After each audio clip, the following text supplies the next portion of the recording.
मंत्रिपरिषद में 6 विषयों पर निर्णय ले गए हैं। सबसे महत्वपूर्ण निर्णय राज्य में शिक्षा बहाली की और नियुक्ति की नियमावली का निर्णय मंत्रिपरिषद ने आज लिया है। इस नियमावली का नाम होगा बिहार राज्य विद्यालय अध्यापक नियुक्ति स्थानांतरण अनुशासनिक कार्रवाई एवं सेवा शर्त नियमावली 2023। इस नियमावली के तहत अब जो भी नियुक्तियां राज्य सरकार शिक्षकों की करेगी वह अब राज्य कर्मी होंगे, राज्य सरकार के कर्मी होंगे। यह एक महत्वपूर्ण निर्णय है।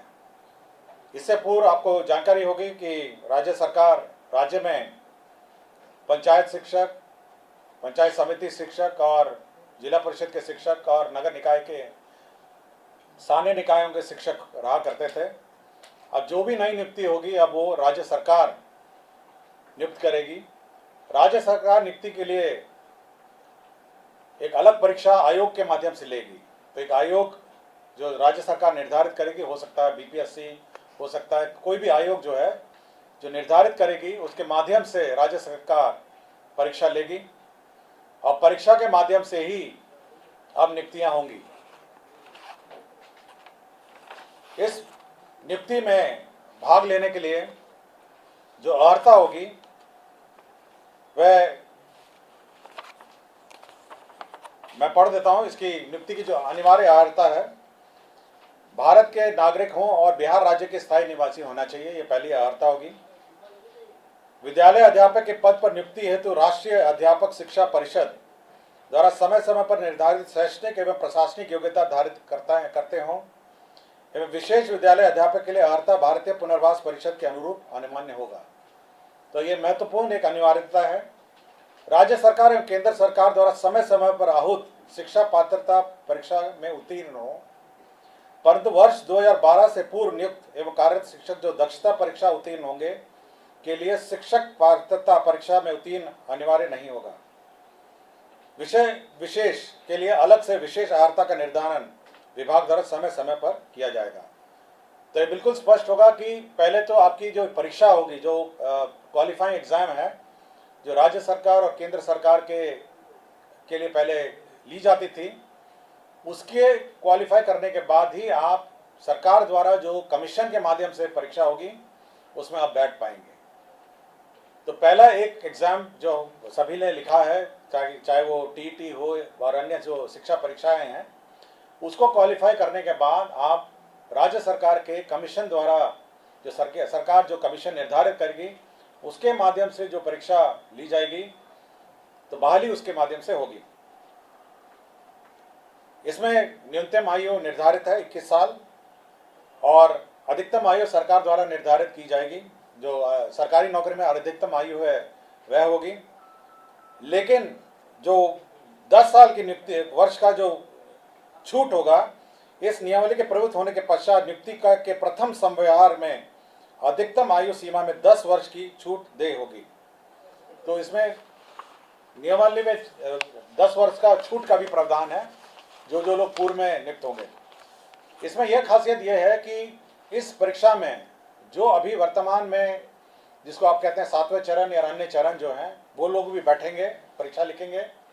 और साथ ही साथ जो अभी तक जो शिक्षक नियुक्ति जो गैर सरकारी शिक्षक हैं, जो सरकार के जो नगर निकाय और पंचायत स्तरीय और स्थानीय निकाय के शिक्षक हैं, वह भी इसमें बैठ पाएंगे। तो सभी प्रकार के शिक्षक जो हैं, जो अर्हता रखते हैं, वह बैठ पाएंगे। और इस नियमावली के माध्यम से अगर अर्हता रखते होंगे तो कमीशन द्वारा जो परीक्षा ली जाएगी उसमें बैठेंगे। सभी जो कैंडिडेट्स हैं जो इस परीक्षा में लिखेंगे उनको 3 मौका दिया जाएगा। तो 3 बार लिख सकेंगे और 3 मौके के बाद वह नहीं लिख सकेंगे।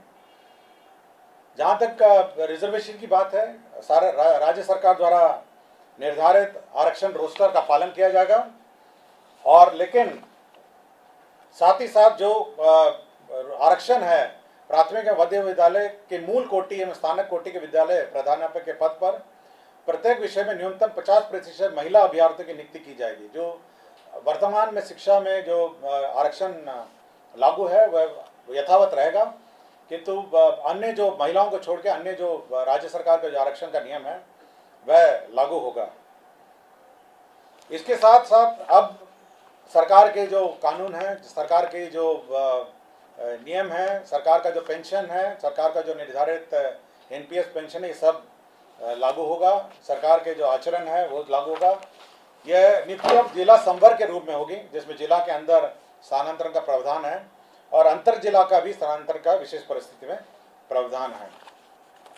संपुष्टि, सेवा संपुष्टि भी उसी अनुसार है, शिकायत अपील भी उसी अनुसार है। और कैबिनेट ने यह निर्णय लिया है कि अब अन्य किसी प्रकार से शिक्षा की नियुक्ति नहीं की जाएगी, शिक्षा की नियुक्ति नहीं की जाएगी। केवल जो सरकार द्वारा निर्धारित कमीशन है उसके माध्यम से परीक्षा होगी और उसी माध्यम से अब शिक्षा नियुक्ति होगी। यह बिल्कुल कैबिनेट ने स्पष्ट निर्णय ले लिया गया है। सप्तम केंद्र पुनरीक्षित वेतनमान संरचना में वेतन जो प्राप्त कर रहे हमारे सरकारी पदाधिकारी कर्मी हैं, उनको 1/1/2023 के प्रभाव से डीए का जो रेट है वो 38 के स्थान पर बढ़ा के 42% हो गया है। राज्य सरकार को इस बढ़ोतरी में 1690 करोड़ का अधिक व्यय होगा, तो 38 के स्थान पर अब 42% डीए होगा। राज्य सरकार ने अपना जो कंटिजेंसी फंड है उसको 50 करोड़ से बढ़ा के 10,000 करोड़ कर लिया गया है। आपको जानकारी होगी, समय समय पे हम लोग कंटिजेंसी फंड से निकासी करते हैं, तो अब ये लिमिट 10,000 करोड़ का होगा, जिसमें आधा प्रतिशत जो 50% होता है वो आपदा के लिए सुरक्षित रखा जाता है। पटना जिला अंतर्गत जो वाल्मीकि का परिसर है उसमें 6.5 एकड़ जो ज़मीन है वह वर्तमान में भारतीय कृषि अनुसंधान परिषद को आवंटित है। अब वो जो ज़मीन है वो बिपाड़ के एक्सपेंशन के लिए स्थानांतरित कर दी गई है और यह निर्णय लिया गया है। और बिहार पुलिस में ईआरएसएस का जो सिस्टम लागू है उसमें जो अंडरग्राउंड केबल नेटवर्क है उसमें जो शुल्क, राइट ऑफ वे शुल्क दिया जाता है ईआरएसएस पुलिस मुख्यालय और अन्य स्थान के लिए, ईआरएसएस के योजना के लिए, तो यह शुल्क, राइट ऑफ वे का शुल्क माफ़ हो गया है। और एक पद सृजन का है जिसमें राज्य योजना मद में ग्रामीण विकास विभाग के अंतर्गत जवाहर ग्राम स्वरोजगार योजना के अंतर्गत सृजित जो 102 पद थे उसमें 53 पद अब स्थापना में प्रतिबद्ध परमानेंट पद हो जाएंगे और 39 पद है उसको सरेंडर कर दिया गया।